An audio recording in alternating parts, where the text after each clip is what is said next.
Welcome back from the break. You are still watching NBS Agribusiness, and together with experts, let's break it down for you how to keep your livestock in this wet season so that you thrive. Livestock grazing on waterlogged land is at higher risk for foot rot and other infections. Some advises keeping livestock off heavily saturated areas and providing additional feed if necessary. Feeding in the wet season, because most of our animals are disturbed by the rains in their grazing yards, you find that we prepare some silage or we prepare some hay to those who plant pastures. So when it's raining, it's when we bring these pastures into the feeding troughs of these animals. The animals be feeding before they go outside to those farmers who practice free range system. We give them this silage, we give them hay during the time when the rains are on. Then after the rain has gone, we take them on a free range system. Why do we do this?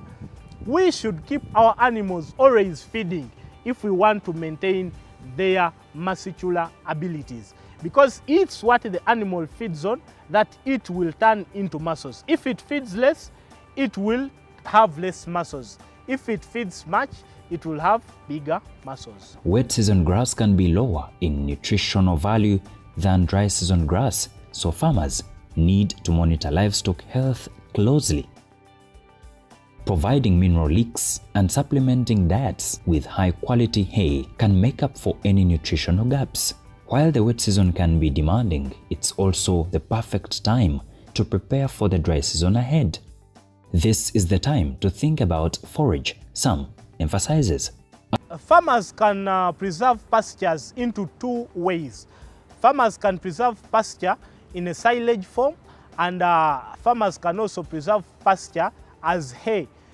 Silage is when you get these pastures, you put them in the chopping machine, you chop them into smaller pieces. When you chop them into smaller pieces, you put some molasses on them.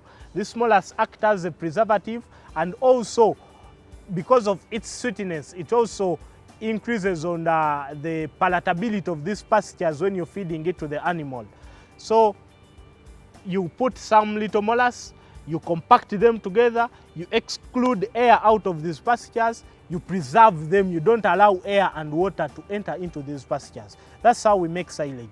Then hay, we just get the pastures from the pasture garden, we put them under direct sunlight, not to dry, but to wilt them off. Because when you dry off these pastures, it means you have removed all the nutritive contents in the pastures. But we just wilt them off such that the pastures are kept with their nutrients.